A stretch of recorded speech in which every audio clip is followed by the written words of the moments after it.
कहानी की शुरुआत में हमें दिखाया जाता है कि कुछ लोग पार्टी कर रहे होते हैं और ये पार्टी एक एस्ट्रोनॉट्स द्वारा ऑर्गेनाइज की गई थी क्योंकि वो कुछ ही टाइम के बाद एक मार्स मिशन में जाने वाला था। उसके बाद हमें 15 महीनों के बाद का सीन दिखाया जाता है जहाँ पर ल्यूक और उसके दोस्त साथ ही कई सारे एस्ट्रोनॉट अब मंगल ग्रह पर पहुंच चुके हैं जहाँ वो रिसर्च कर रहे होते हैं। रिसर्च के दौरान उन्हें पता चलता है कि यहाँ से दूर एक बहुत बड़े एरिया में कुछ सफेद पहाड़ जैसी आकृति है जो इनके हिसाब से पानी हो सकता है जो बर्फ के फॉर्म में यहाँ पे मौजूद है। इसके बाद ये तुरंत इसकी जानकारी अपने मेन बेस तक पहुँचाते हैं। उसके बाद वहाँ से ऑर्डर दिया जाता है कि इन लोगों को जल्द से जल्द वहाँ जाकर ये पता लगाना होगा कि उस जगह में क्या है। उसके बाद वो सारे एस्ट्रोनॉट्स वहाँ जाने के लिए निकल पड़ते हैं। कुछ दूर आगे जाते हुए ये अपने मशीन से जांच करते हैं जहाँ पर इन्हें पता चलता है कि वो सफेद जैसी चीज के आसपास मेटल शील्ड है जिसके अंदर से एक बहुत ही लो फ्रीक्वेंसी निकल रही है। लेकिन ये लोग उस फ्रीक्वेंसी पे ज्यादा ध्यान नहीं देते और उसके करीब चले जाते हैं। लेकिन तभी अचानक वो चीज अपने आसपास के सारे चीजों को अपनी ओर खींचने लगता है और देखते ही देखते वहाँ पे एक बहुत बड़ा तूफान आ जाता है जिसे देखकर ऐसा लगता है मानो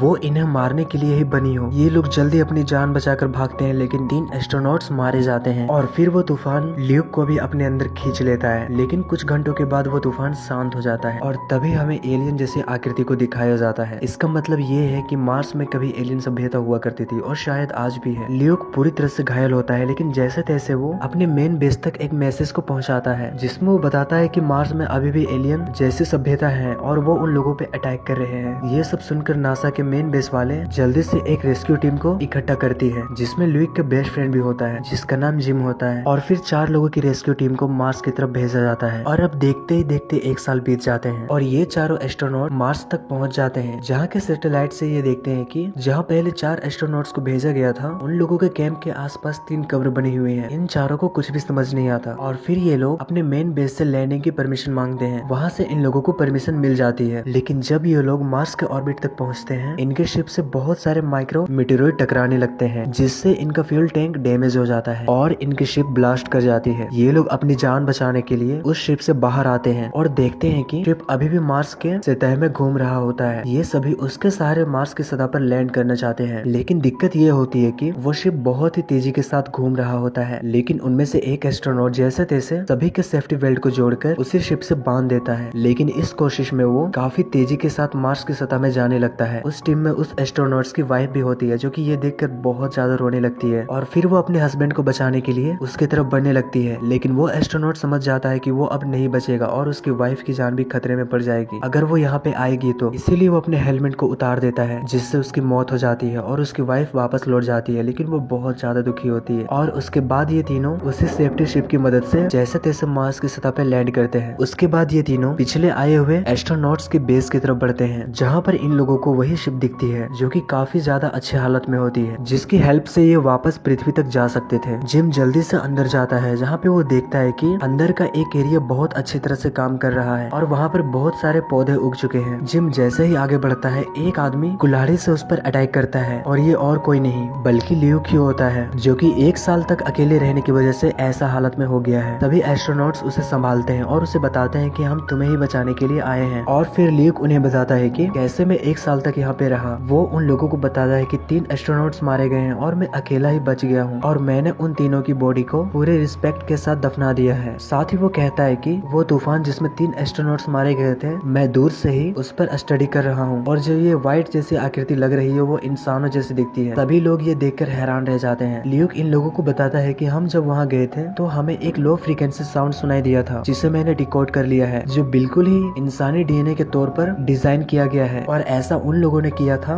जो सदियों पहले कभी मार्स पर रहा करते थे और वो लोग अपनी मौजूदगी को जाहिर करने के लिए इस तरह के मैसेज को रिकॉर्ड करके रखे होते हैं। सभी एस्ट्रोनॉट्स को बहुत ज्यादा हैरानी होती है कि एलियन इंसानों जैसे दिखते थे लेकिन तभी उन एस्ट्रोनॉट्स में से जिम उन लोगों को बताता है कि ये कोई सिक्योरिटी कोड है और पासवर्ड के तौर पर इन लोगों को अपना डीएनए का सैंपल उसी तरह से उन्हें देना होगा क्योंकि वो विशाल एलियन स्ट्रक्चर और उसके आसपास उड़ती तूफान एक सिक्योरिटी सिस्टम होता है। और जब वो पिछले एस्ट्रोनॉट बिना अपने डीएनए के मैसेज को लिए हुए गए थे तो उन लोगों ने उन पर अटैक कर दिया था क्योंकि वहाँ का सिक्योरिटी सिस्टम ही ऐसा। हालांकि इन लोगों को अपनी थ्योरी पर ज्यादा विश्वास नहीं होता इसीलिए वो एक छोटे रोवर को वहाँ पे भेजते हैं अपने डीएनए मैसेज को लेकर। जहाँ जाते ही कोई तूफान नहीं उठता और वहाँ पे एक बहुत बड़ा दरवाजा खुल जाता है जिसे देखकर ये लोग बहुत ज्यादा खुश हो जाते हैं क्योंकि अब इन्हें पता लग जाएगा कि यहाँ पे कौन सी एडवांस सिविलाइजेशन है। और फिर 3 एस्ट्रोनॉट्स वहाँ जाने का फैसला करते हैं लेकिन वो एक एस्ट्रोनॉट्स को वहीं पे छोड़ देते हैं और उन्हें बताते हैं कि तुम शिप को स्टार्ट रखना और जैसे ही हमें कोई खतरा महसूस होगा हम तुरंत यहाँ पर आकर वापस पृथ्वी में चले जाएंगे और अगर किसी कारणवश हम नहीं आ सके तो तुम अकेले ही चले जाना। और फिर वो तीनों उस दरवाजे के पास जाते हैं और इंटर कर जाते हैं। वहाँ पर चारों तरफ सफेद दीवारें होती हैं। अंदर जाते ही उनका कनेक्शन बाहर के एस्ट्रोनॉट से कट जाता है और फिर एक और दरवाजा खुलता है। ये लोग अंदर जाते हैं जहाँ पे एक काफी एडवांस होलोग्राम चालू होता है, जहाँ पर एक एलियन जो कि एक रिकॉर्डेड मैसेज होता है वो इन लोगों को बताता है कि करोड़ों साल पहले केवल मार्स पर ही जीवन संभव था और हम बहुत तेजी के साथ इवॉल्व कर रहे थे, लेकिन तभी एक मेटेरॉइड उनकी ग्रह से टकरा गया जिससे उनका जीवन तहस नहस हो गया। और अपने जीवन को बरकरार रखने के लिए वो एक शिप को पृथ्वी पर भेजते हैं जिसमें उन लोगों के डीएनए होते हैं और वो डीएनए धीरे धीरे इवॉल्व होकर बहुत सारे जानवर और इंसानों का निर्माण करता है। इससे पहले पृथ्वी पर कोई भी जीवन नहीं था और उन एलियन के द्वारा ही वहाँ पर जीवन संभव हुआ। इसके अलावा वो एलियन उन लोगों को बताता है कि केवल पृथ्वी ही नहीं बल्कि बहुत सारे ग्रह और गैलेक्सी ऐसे हैं जहाँ पर मार्स के तबाह होने के बाद उन लोगों ने अपना डीएनए का सैंपल वहाँ पे भेज दिया था और जीवन की शुरुआत की थी। उन लोगों को दिखाने के लिए वो होलोग्राम सभी से हाथ मिलाता है और तभी इन लोगों को पता चलता है कि इनके जस्ट नीचे एक बहुत ज्यादा एडवांस शिप है जो कि इन्हें उन गैलेक्सी और ग्रह तक पहुँचा देगा। वहीं पे इधर बाहर एक एस्ट्रोनॉट्स को सिग्नल ना मिलने की वजह से वो ये सोचता है कि अंदर मौजूद सारे एस्ट्रोनॉट्स मारे गए हैं और अब उसे पृथ्वी पर लौटना होगा, इसीलिए वो शिप को स्टार्ट करने लगता है। वहीं पे वो तीनों एस्ट्रोनॉट्स में से एक एस्ट्रोनॉट उन गैलेक्सी में जाने का फैसला करता है क्योंकि उसका पृथ्वी पर कोई नहीं बचा है, वो अकेला जी रहा था और वो उन ग्रह को देखना चाहता है। बाकी के दो एस्ट्रोनॉट्स ऐसा करने के लिए मना करते हैं क्योंकि ये इन्फॉर्मेशन उन्हें पृथ्वी तक भी पहुंचानी थी, लेकिन जिम इस बात को नहीं मानता। वो उन लोगों से कहता है कि तुम लोग पृथ्वी पर जाकर ये इन्फॉर्मेशन दो। बाकी के दो एस्ट्रोनॉट्स मान जाते हैं और वहाँ से जल्दी निकलने लगते हैं। बाहर वही एस्ट्रोनॉट्स अभी तक गया नहीं होता है, वो आखिरी बार उन लोगों से कांटेक्ट करता है और इस बार कांटेक्ट हो जाती है और ये दोनों जल्दी से उसी शिप में आ जाते हैं। वहीं पे जिम को दिखाया जाता है जो कि एडवांस एलियन शिप में चला जाता है जहाँ पे पानी भरने लगता है, लेकिन अजीब बात ये होती है कि वो उस पानी में भी सांस ले सकता था। और फिर ये दिखाया जाता है कि वो बहुत तेजी के साथ उन गैलेक्सी में जा रहा है जिसे जाते हुए ये तीनों एस्ट्रोनॉट्स भी देखते हैं और इसी के साथ ये स्टोरी खत्म हो जाती है।